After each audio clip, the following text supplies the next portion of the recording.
በለንደን ሰሜናዊ ክፍል በኤምሬትስ ስታዲየም የሚሰማው ክብር ለመድፈኞቹ የሚለው መፈክር በሺዎች የሚቆጠሩ ኪሎ ሜትሮችን አቋርጦ በኢትዮጵያ ተራራማና ታሪካዊ ከተሞች ውስጥ ባሉ የሰፈር ካፌዎች፣ ታክሲዎችና ሳሎኖች ውስጥ እንዴት በኃይል ሊያስተጋባ ቻለ? ይህ ጥያቄ የስፖርት ሳይንስን፣ ማህበራዊ አንትሮፖሎጂንና የታሪክ ድልድዮችን አንድ ላይ አሰናስሎ የያዘ ከባድ ጥያቄ ነው። አርሰናል ለእንግሊዞች የእግር ኳስ ክለብ ብቻ ሊሆን ይችላል።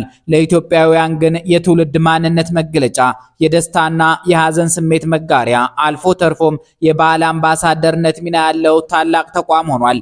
ይህ ዝግጅት በአርሰናልና በኢትዮጵያ መካከል ያለውን ጥልቅ ታሪካዊ ትስስር፣ የታዋቂ የኢትዮጵያ ልጆችን ስሜታዊ ደጋፊነት፣ ከኢትዮጵያ እናት የተወለደውን የአርሰናል ኮከብ ቤንጃሚን ኒያሪን አስገራሚ የባህል አብዮትና የኢትዮጵያ አየር መንገድን ቀጣይ አርሰናል ስፖንሰርነት በጥልቀት ይተነትናል።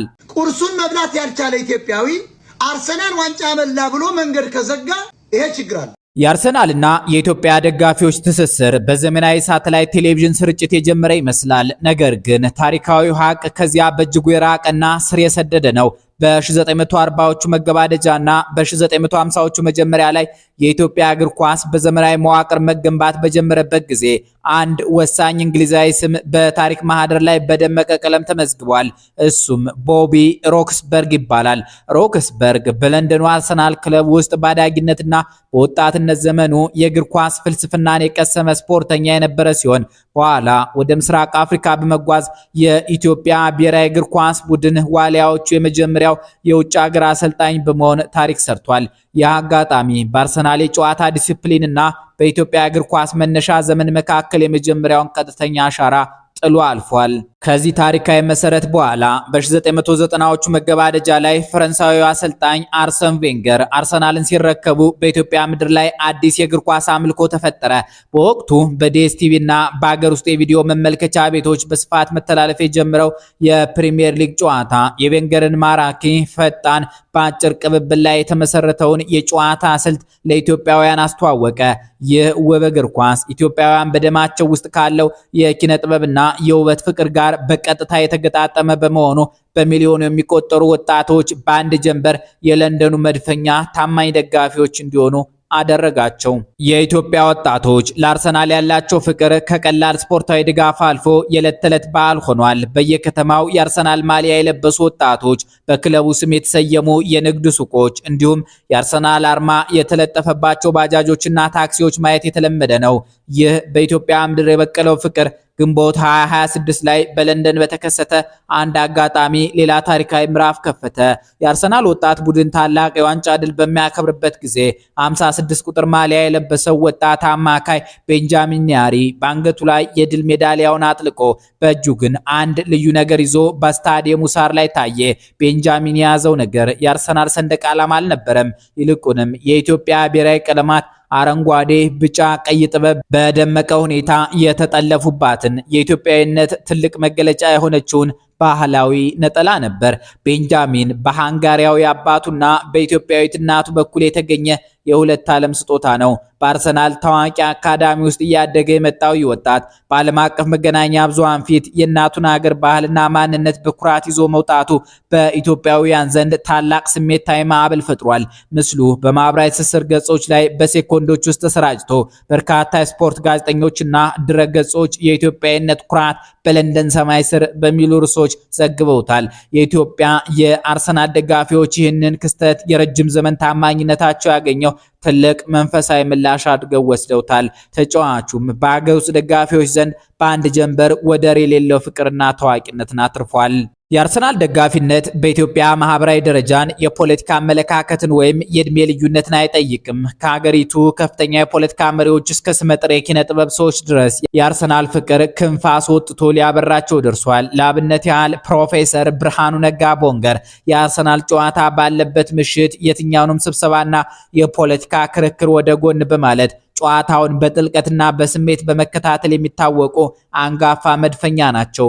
በቃለ መጠይቆቻቸው ላይ ስለ እግር ኳስ ስልት ያላቸው ትንተና የክለቡን ታሪክ ምን ያህል እንደሚያውቁ ያሳያል። በሌላ በኩል ጌታቸው ረዳ ካህሳይ በማህበራዊ ትስስር ገጻቸው ላይ ስለ አርሰናል ጨዋታዎች ዝውውሮችና የዳኝነት ውሳኔዎች ቀልደኛና ጥልቅ ትችቶችን በመጻፍ ይታወቃሉ። ክለቡ ሲያሸንፍም ሆነ ሲሸነፍ የሚሰጧቸው አስተያየቶች በስፖርቱ ማህበረሰብ ዘንድ ትልቅ መነጋገሪያ ናቸው። በስፖርት ጋዜጠኝነት ዘርፍ ደግሞ ጋዜጠኛ ፍቅር ይልቃል በኢትዮጵያ የስፖርት ጋዜጠኝነት ታሪክ ውስጥ ተደማጭነት ካላቸው ባለሙያዎች አንዱ ነው። ከሀገር ውስጥ እግር ኳስ ባሻገር የአርሰናልን ታሪክ፣ የታክቲክ ለውጦችንና የቬንገርን ፍልስፍና ለኢትዮጵያውያን በስፋት በመተንተንና በማስተማር ረገድ ቀዳሚው ሚና ተጫውቷል። እናም ፍቅር ይልቃል አርሰናል በይፋ 22 ዓመታት ጠብቆ ዋንጫ እስከሚያነሳ ድረስ ፍቅሩን ደብቆ ቆይቶ መድፈኛ መሆኑን በዚህ ሰሞን ገልጿል። በኪነ ጥበቡ ዓለም ደግሞ ታዋቂው የሬጌና ፖፕ ሙዚቃ አርቲስት ሳሚዳን የአርሰናል ማሊያ በኩራት በመልበስና በማህበራዊ ህይወቱ ውስጥ የክለቡን ፍቅር በግልጽ በማንጸባረቅ ይታወቃል። በኪነ ጥበብ መድረኮችና በቃለ መጠይቆቹ ላይ ለአርሰናል ያለውን ዘላቂ ፍቅርና ታማኝነት ደጋግሞ ገልጿል። እነዚህ ግለሰቦች በተለያዩ መድረኮች በሚያደርጓቸው ቃለ መጠይቆችና በሚያጋሯቸው ጽሁፎች ላይ እንደሚገልጹት አርሰናል ለነሱ የስፖርት ቡድን ብቻ ሳይሆን ከተወሳሰበው የዕለት ተዕለት የስራና የፖለቲካ ጫና ማረፊያ ንጹህ የደስታና የስሜት መተንፈሻ መድረክ ነው። በአርሰናልና በኢትዮጵያ መካከል ያለው ግንኙነት በባህልና በደጋፊዎች ስሜት ላይ ብቻ የተገደበ አይደለም። ወደ ግዙፍ ዓለም አቀፍ የንግድ ትስስር የመሸጋገር ትልቅ ምኞትና ጥረትም አለበት። የአፍሪካ ግዙፉና የኩራታችን ምንጭ የሆነው የኢትዮጵያ አየር መንገድ የክለቡን ዓለም አቀፋዊ ተደራሽነትና በሚሊዮኖች የሚቆጠሩ ደጋፊዎችን መሰረት በመጠቀም የንግድ አጋርነት ለመፍጠር ሰፊ እንቅስቃሴዎችን አድርጓል። የአየር መንገዱ ከፍተኛ አመራሮች በተለያዩ ጊዜያት በሰጧቸው ጋዜጣዊ መግለጫዎችና ቃለ መጠይቆች ላይ እንደተነገረው ከሰሜን ለንደኑ መንደፈኛ አርሰናል ጋር የለንደን ኤምሬትስ ስታዲየምን ጨምሮ በተለያዩ ዓለም አቀፍ የማስተዋወቂያ መድረኮች ላይ የአርሰናል ይፋዊ የአየር መንገድ አጋር ለመሆን በርካታ ድርድሮች ተካሂደዋል። ምንም እንኳን እንደ ኤምሬትስ ካሉ የረጅም ዘመን ስታዲየም እና የማሊያ ስፖንሰሮች የኮንትራት ገደቦች ጋር ተያይዞ ስምምነቶቹ ሙሉ በሙሉ ወደ መሬት ባይወርዱም የኢትዮጵያ አየር መንገድ ያሳየው ፍላጎትና ያደረገው ጥረት ግን የሁለቱን አካላት ግንኙነት ወደ ላቀ የኢኮኖሚና የዲፕሎማሲ ምዕራፍ ያሸጋገረ ክስተት ሆኖ በምጣኔ ሀብት መጽሔቶች ላይ ይጠቀሳል። ታሪካዊው አሰልጣኝ ቦቢ ሮክስበርግ የዘራው የእግር ኳስ ፍሬ በአርሰን ቬንገር ማራኪ ታክቲክ ጎምርቶ ዛሬ በቤንጃሚን ኒያሪ የነጠላ ባህላዊ ውበት አዲስ ታሪክ እየጻፈ ይገኛል። አርሰናል በኢትዮጵያ ምድር ካሉት በሚሊዮን የሚቆጠሩ አዳጊ ወጣቶች ጀምሮ እስከ ከፍተኛ ፖለቲከኞችና የጥበብ ሰዎች ድረስ የአንድነት የውበትና የስሜት መጋሪያ ድልድይ ሆኖ ያገለግላል። ይህ ግንኙነት በስፖርታዊ ፍቅር የተጀመረ ቢሆንም ዛሬ ላይ ግን ባህላዊ፣ ማህበራዊና ኢኮኖሚያዊ እሴቶችን ያቀፈ የማይበጠስ ታላቅ የታሪክ ገመድ ሆኖ ይቀጥላል።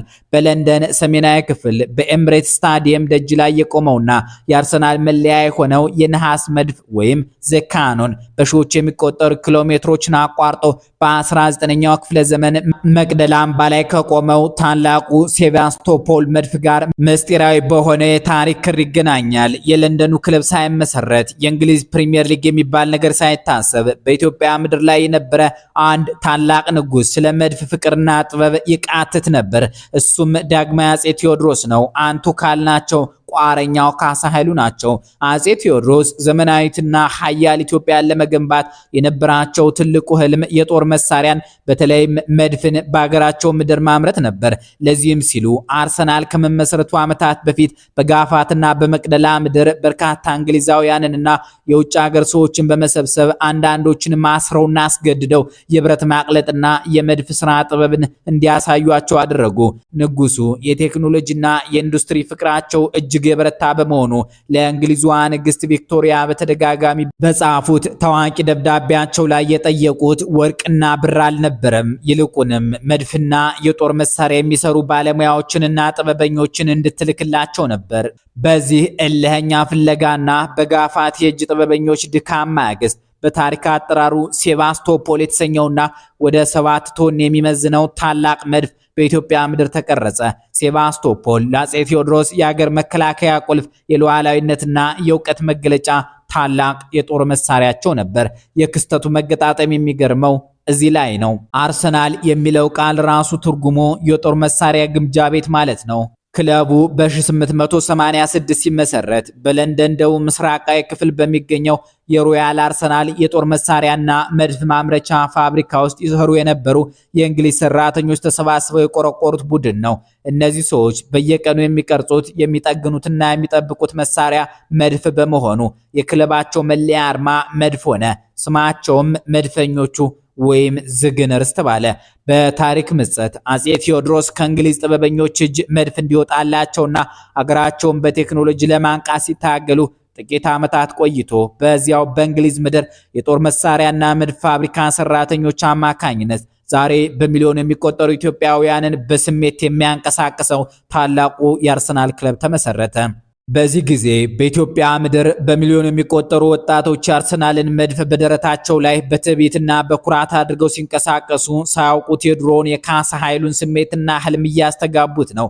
ቴዎድሮስ በመቅደላ አምባ ላይ ሆነው ለእንግሊዝ መድፍ ጥበብ የነበራቸው ስሜትና ቁርኝት እንዲሁም ያ ፍላጎት ዛሬ በ21ኛው ክፍለ ዘመን የልጅ ልጆቻቸው ለለንደኑ መድፈኛ ክለብ በሚያሳዩት ፍጹም ታማኝነትና እብደት ተተክቷል። በመቅደላው ሴባስቶፖልና በለንደኑ አርሰናል መካከል ያለው ምስጢራዊ ድልድይ የብረት የመድፍ የእንግሊዛውያን እጅና የማይበጠስ የትውልድ ስሜት ድምር ውጤት ነው። አበቃን። ሰላም ይስጥልን።